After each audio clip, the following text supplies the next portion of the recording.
আসসালামু আলাইকুম এভরিওয়ান। তো কি অবস্থা তোমাদের? আশা করি তোমরা সবাই অনেক বেশি ভালো রয়েছো।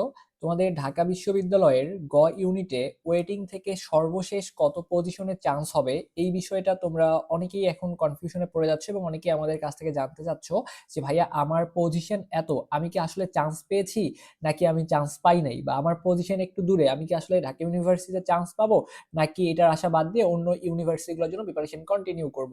তো এই বিষয়গুলো নিয়ে একদম এ টু জেড তোমাদেরকে আজকে একটা কমপ্লিট ভিডিও আমি দিব। তোমরা যদি আজকের এই ভিডিওটা শুরু থেকে শেষ পর্যন্ত দেখতে পারো তাহলে ঢাকা বিশ্ববিদ্যালয়ের ইউনিট নিয়ে তোমার এ টু জেড ক্লিয়ার একটা আইডিয়া হয়ে যাবে। সো আসো আমরা একটা একটা করে ব্যাপার নিয়ে কথা বলার চেষ্টা করি। তো প্রথমেই আমি যে জিনিসটা বলবো সেটা হচ্ছে যে ঢাকা বিশ্ববিদ্যালয়ের তোমাদের এই বছরে ভাইয়া যদি কাটমার্ক তোমাদেরকে জানিয়ে দেই, কাটমার্ক তাহলে তোমাদের 2025 এবং 2026 শিক্ষাবর্ষে 78.50 তোমাদের কাটমার্ক ছিল যতটুকু জানতে পেরেছি। এবং এই বছরও তুমি দেখো প্রতি বছরের নাই কিন্তু 90.50 অর্থাৎ 90% শিক্ষার্থী কিন্তু ঢাকা বিশ্ববিদ্যালয় ভর্তি পরীক্ষায় ফেল করলো। তো এই ফেল করার পিছনে কিন্তু অনেকগুলা কারণ রয়েছে। তোমরা জানো যে তোমাদের এমসিকিউতে আলাদাভাবে পাশ করতে হয়, তারপর সিকিউ বা রিটেন তোমাদের যে অংশটা, এই রিটেনের মধ্যেও কিন্তু আলাদাভাবে পাস করতে হয়। তো এমসিকিউর মধ্যে শুধু কিন্তু পাস করলেই হয় না, পাস মার্কের থেকেও কিন্তু ভাইয়া তোমাকে এখানে বেশি মার্ক থাকা লাগে, তাহলেই তোমার লিখিত খাতা দেখবে। এখন অনেকের ক্ষেত্রে কিন্তু লিখিত খাতা দেখেই নাই। তো এরকম বিভিন্ন ফ্যাক্টরগুলোর কারণে ঢাকা বিশ্ববিদ্যালয় প্রতি বছরই এত সংখ্যক শিক্ষার্থী ফেল করে। তো এই বছরের সংখ্যাটা দেখো যে 90.50। তো আমি যদি একটু করে তোমাকে বলার চেষ্টা করি, তোমাদের বাণিজ্য বিভাগ থেকে, যেহেতু এটা সি ইউনিট ঢাকা ইউনিভার্সিটির আজকে রেজাল্ট দিয়েছে এবং এখানে কিন্তু বিজ্ঞান মানবিক বাণিজ্য সবাই পরীক্ষায় বসতে পারে। তো সি ইউনিট থেকে বেসিক্যালি তোমাদের যারা পরীক্ষা দিয়েছো তাদের সব থেকে বেশি আসন সংখ্যা রয়েছে, তাদের প্রায় 930টার মতো আসন সংখ্যা রয়েছে। যারা বিজ্ঞান থেকে পরীক্ষা দিয়েছো তাদের জন্য 95টার মতো আসন ছিল, এবং যারা মানবিক শাখা থেকে পরীক্ষায় অংশগ্রহণ করেছো তোমাদের জন্য 25টার মতো আসন ছিল। তো এখানে একটু ক্লিয়ার করে নাও, এই 930টা আসনের মধ্যে 856টা এটা হচ্ছে সাধারণ শিক্ষার্থীদের জন্য আসন, এবং 74টা হচ্ছে সাধারণ কোটা, মানে বিভিন্ন কোটা থেকে সব মিলিয়ে 74টা আসন রয়েছে এখানে। বিজ্ঞানের ক্ষেত্রে ৮টা হচ্ছে সাধারণ কোটা বা বিভিন্ন যে কোটাগুলো রয়েছে ওই কোটায় মাত্র ৮টা আসন রয়েছে, এবং ৮৭টা আসন রয়েছে সাধারণ শিক্ষার্থীদের জন্য। আর এখানে 25টার মধ্যে 2টা বিভিন্ন কোটায় যুক্ত, আর 25টা হচ্ছে সাধারণ শিক্ষার্থীদের জন্য। এখন মনে যে প্রশ্নটা, তোমাদের এ ইউনিট থেকেই পরীক্ষা দাও বা বি থেকেই দাও বা সি ইউনিট থেকেই দাও না কেন, সকলের মনে একটা প্রশ্ন যে কত পজিশনে চান্স পাবো, বিগত বছরগুলোর এক্সপিরিয়েন্স আসলে কি বলে। তো আসো আমরা একটু অ্যানালাইসিস করার চেষ্টা করি। তো এইখানে তোমাদের ঢাকা ইউনিভার্সিটির যে সি ইউনিট রয়েছে, এই সি ইউনিটে সব মিলিয়ে কিন্তু তোমাদের 9টা সাবজেক্ট রয়েছে, বা 9টা তুমি বলতে পারো ডিপার্টমেন্ট বলতে পারো, বা 9টা বিভাগ রয়েছে এখানে বেসিক্যালি। তো তার মধ্যে হচ্ছে ম্যানেজমেন্ট, অ্যাকাউন্টিং, মার্কেটিং, ফিন্যান্স, ঠিক আছে। এরপর banking and insurance, management information system, এর বাহিরে রয়েছে tourism and hospitality management, international business, organisation, strategy and leadership. এই সাবজেক্টগুলো বেসিক্যালি ঢাকা ইউনিভার্সিটিতে রয়েছে। তো এইখানে বাণিজ্য থেকে আমি একটু আগেই তোমাকে বলে আসলাম যে সব মিলিয়ে তোমার 930টার মতো আসন সংখ্যা রয়েছে। তো এই 930টার মধ্যে দেখো ম্যানেজমেন্ট থেকে বাণিজ্য যারা থেকে পরীক্ষা দিয়েছো, এই যে প্রথম 124টা এটা হচ্ছে সাধারণ শিক্ষার্থীদের জন্য, এবং ম্যানেজমেন্টে 11টা আসন কোটার জন্য বরাদ্দ রয়েছে।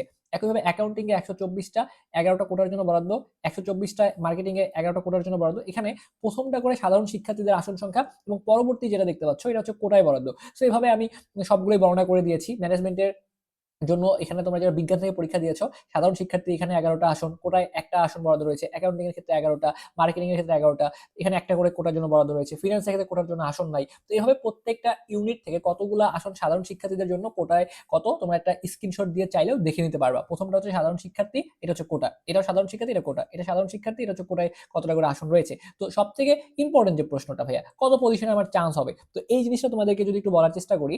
ম্যানেজমেন্ট যে সাবজেক্টটা রয়েছে এই সাবজেক্টটায় বিগত বছরগুলোতে তোমাদের যদি হিস্ট্রি বলি তাহলে এই সাবজেক্টটা পাওয়ার জন্য যাদের পজিশন 600 থেকে ধরো যে 603-এর আশেপাশে ছিল, সর্বশেষ 603 পর্যন্ত ছিল, তারা কিন্তু এই ম্যানেজমেন্ট সাবজেক্টটা পেয়ে গিয়েছিল। আমি কিন্তু বাণিজ্য যারা আছো তাদেরকে নিয়ে কথাবার্তা বলছি, বিজ্ঞান এবং মানবিক একটু পরেই বলে দিব। তো অ্যাকাউন্টিং নিয়ে যদি বলি, অ্যাকাউন্টিং এ তোমাদের সর্বশেষ, ঠিক আছে, এটাও যেহেতু একটা ডিমান্ডেবল সাবজেক্ট, এখানেও তোমাদের যাদের পজিশন মনে করো যে যাদের পজিশন 450 থেকে 500-র আশেপাশে থাকবে, তারাও হয়তোবা এই সাবজেক্টটা শেষ পর্যন্ত পেয়ে যাবা। এরপরে যদি বলি মার্কেটিং, মার্কেটিং কিন্তু সর্বশেষ ভাইয়া, যাদের বিগত বছরে যাদের 472 পর্যন্ত এই সাবজেক্টটা কিন্তু গিয়েছিল। এরপরে যদি এরপরে যদি তোমাদেরকে বলি যে ফিন্যান্স, এটা কিন্তু সর্বশেষ যে মেরিট পজিশন, এটা কিন্তু 270 পর্যন্ত গিয়েছিল। ব্যাংকিং অ্যান্ড ইন্স্যুরেন্স এই সাবজেক্টটা গত বছরের যে অ্যানালাইসিস সেখানে কিন্তু 818, এগুলো কিন্তু অ্যাজাম্পশন করে তোমাদের বলতেছি, এর আশেপাশেই কিন্তু এবারও যাওয়ার ভালো একটা পসিবিলিটি আছে। ওকে, তো ম্যানেজ একদম মানে অ্যাকুরেট ইনফরমেশন যে এগুলো সবগুলো পাওয়া মানে খুবই টাফ, আমি যতটুকু কালেক্ট করতে পারছি ওখান থেকে তোমাদেরকে জানিয়ে দেওয়ার চেষ্টা করতেছি।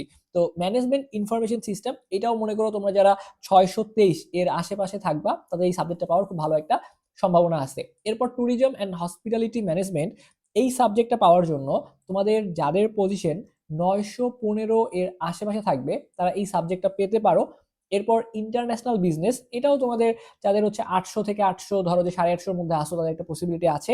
এবং লাস্ট যে সাবজেক্টটা রয়েছে অর্গানাইজেশন স্ট্র্যাটেজি অ্যান্ড লিডারশিপ, এই সাবজেক্টটা নিয়ে পড়ার জন্য যাদের পজিশন দেখবা 871 এর আশেপাশে রয়েছে তারা পড়তে পারো। সো এগুলো আমি তোমাদের বিগত বছরের হিস্ট্রি তোমাকে বললাম। তো এই বছর তোমাদের এই যে যারা সি ইউনিট থেকে পরীক্ষা দিয়েছো, এখানে যে 9টা সাবজেক্ট রয়েছে এবং আসন দেখলা যে 950টার মতো রয়েছে, কত পজিশনে থাকলে চান্স হবে? তো সত্যি কথা বলতে ভাইয়া, ঢাকা ইউনিভার্সিটির যে সি ইউনিট, এইটা হচ্ছে যারা হচ্ছে মানবিক, যারা হচ্ছে বাণিজ্য বিভাগের শিক্ষার্থী, তাদের কাছে এটা হচ্ছে বুয়েট, তাদের কাছে এটা হচ্ছে বুয়েট, তাদের কাছে এটাই হচ্ছে ভাইয়া মেডিকেল, তাদের কাছে এটাই হচ্ছে মেডিকেল। তো এখন কেউ যদি বুয়েটের চান্স পায় সে কি ছাড়তে চাবে, কেউ যদি মেডিকেল চান্স পায় সে ছাড়তে যাবে, ছাড়তে চাবে না। তো এই জন্য কিন্তু এখানে তোমাদের মিথ্যা আশা দেখা লাভ নেই যে অনেক দূর পর্যন্ত চান্স হবে, ব্যাপারটা কিন্তু এরকম না। কারণ যারা হচ্ছে বিজ্ঞানের শিক্ষার্থী, যাদেরকে আমরা বিজ্ঞানের ইউনিটগুলোতে পড়াই, তো ওদের ক্ষেত্রে অনেক অপশন থাকে, বুয়েট থাকে, মেডিকেল থাকে, ইঞ্জিনিয়ারিং অনেকগুলো ইউনিভার্সিটি, রুয়েট, কুয়েট, চুয়েট থাকে। বাট সি ইউনিটের যারা শিক্ষার্থী ওদের কিন্তু ভাইয়া ম্যাক্সিমাম সময় টার্গেটই থাকে ঢাকা ইউনিভার্সিটিতে ওরা পড়াশোনা করবে। তো ওই জায়গাটা থেকে এখানে খুব বেশি আসন সংখ্যা যে খালি হবে, এটা মিথ্যা আশ্বাস তোমাকে দেখাবো না।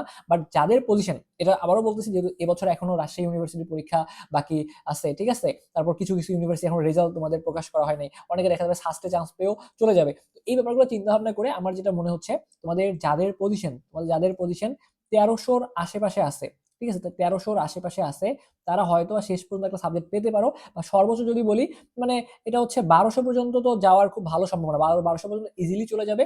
আর যদি সর্বোচ্চ বলি যে কত যেতে পারে, তারপরেও বললাম 1300 পর্যন্ত আশা রাখো, যেহেতু অনেকগুলো পরীক্ষা বাকি রয়েছে, 1300 পর্যন্ত যেতে পারে যারা সি ইউনিট থেকে তোমরা পরীক্ষায় অংশগ্রহণ করেছো।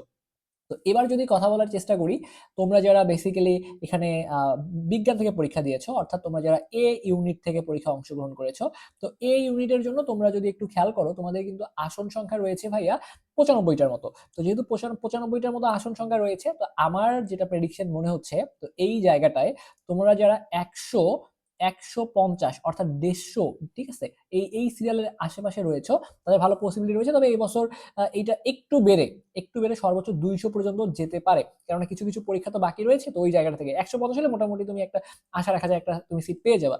তো এরপর যদি বি ইউনিট নিয়ে কথাবার্তা বলি, তো মানবিকের যারা শিক্ষার্থী রয়েছে, তোমাদের যাদের পজিশন 50 থেকে 55-র মধ্যে রয়েছে, তাদের এইখানে একটা সাবজেক্ট পাওয়ার খুব ভালো সম্ভাবনা থাকবে। ওকে, সো আমি আমার মতো জিনিসগুলা বর্ণনা করার চেষ্টা করছি। কাটমার্ক তো বলেই দিলাম তোমাদেরকে। আর ওয়েটিং থেকে যে পজিশনের যে কথাটা তোমাদের বললাম, পজিশন যে এক্স্যাক্টলি এইটাই হবে, এর থেকে যে বেশি যাবে না বা এর থেকে যে কম হবে না, এটা আসলে তোমাকে কেউ গ্যারান্টি দিয়ে বলতে পারবে না। বাট এটা একটা অ্যাজাম্পশন, আমি তোমাদেরকে বিগত বছরগুলোর যে এক্সপিরিয়েন্স সেটা আলোকে শেয়ার করার চেষ্টা করলাম। আর তোমরা সবাই জানো যে আমি কিন্তু তোমাদের যে বিজ্ঞানের যে ইউনিট, ঠিক আছে, সায়েন্সের পোলাপান আমি নিজেও ছিলাম, ঠিক আছে, সায়েন্সের ইউনিটকেই পড়াই। তো এই ইউনিটগুলো নিয়ে কথা বলা আমার জন্য ডিফিকাল্ট, বাট পোলাপানের রিকোয়েস্ট যে ভাইয়া কতদূর যাবে না, এই ব্যাপারগুলো নিয়ে আমার ভিডিও তোমরা চাচ্ছিলা। তো ওই জায়গাটা থেকে আমি আমার যে অ্যাজাম্পশন বা যে ধারণা, এগুলো কাজে লাগিয়ে তোমাদেরকে একটা জাস্ট আইডিয়া দেওয়ার চেষ্টা করলাম।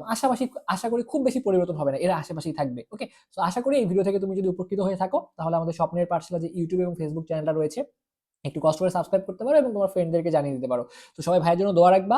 এবং ভেঙে পড়ার কোনো অপশন নাই। তোমার ঢাকা ইউনিভার্সিটি হয় নাই, কোনো ব্যাপার না, তুমি সামনে অনেক ভালো কিছু করবা। তোমার কোনো একটা পাবলিকে হয় নাই, ব্যাপার না তো ভাইয়া, লাইফে পাবলিক, প্রাইভেট, তুমি ন্যাশনাল যেখানেই পড়ো না কেন, সেখান থেকেই ভালো কিছু করতে পারবা। একটা পরীক্ষায় চান্স হয় নাই, তুমি যদি এখান থেকে হতাশ হও, জীবন তো তোমাকে অনেকগুলা মানে একটা গেমের মধ্য দিয়ে নিয়ে যাচ্ছে, ঠিক আছে। তো তুমি যদি হাল ছেড়ে দাও, তুমি ওখান থেকে ছিটকে পড়ে যাবা। ঢাকাতে হয়নি, রাজশাহীতে হবে, রাজশাহীতে হয়নি, আচ্ছা কোনো না কোনো পাবলিকে হবে, পাবলিকে হয়নি, ভালো কথা, সামনে ভালো কিছু হবে। আসলে আমাদের সমাজের প্রেক্ষাপটটা এমন হয়ে গেছে, চান্স না পাইলে মানুষজনের কথাবার্তা, ফ্যামিলির প্রেশার, এই জিনিসগুলোর কারণে একটা ছেলে যে উঠে দাঁড়াবে, এই শক্তিটা সে হারিয়ে ফেলে। তো আমি আশা রাখবো আমার যে শিক্ষার্থী বা আমার যে অডিয়েন্স রয়েছে, তারা কখনোই হাল ছেড়ে দিবা না এবং কখনোই এই মানে ডিপ্রেশনটা বা এই হতাশাটা নিজের মধ্যে নিয়ে আসবে না। নিজেকে ছোট করে দেখার কোনো অপশন নাই। তুমি পারবা, সামনে তোমাকে দিয়ে ভালো কিছু অপেক্ষা করতেছে, এই জন্যই তোমাকে চেষ্টা চালিয়ে যাইতে হবে, তোমাকে স্ট্রাগল করতে হবে, তোমাকে সামনে ভালো কিছু পাওয়ার জন্য তোমাকে পরিশ্রম করতে হবে। তো তোমাদের সকলের জন্য অনেক অনেক দোয়া এবং শুভকামনা রেখে আজকের এই ভিডিওটা আমি এখানেই শেষ করছি। ধন্যবাদ সবাইকে।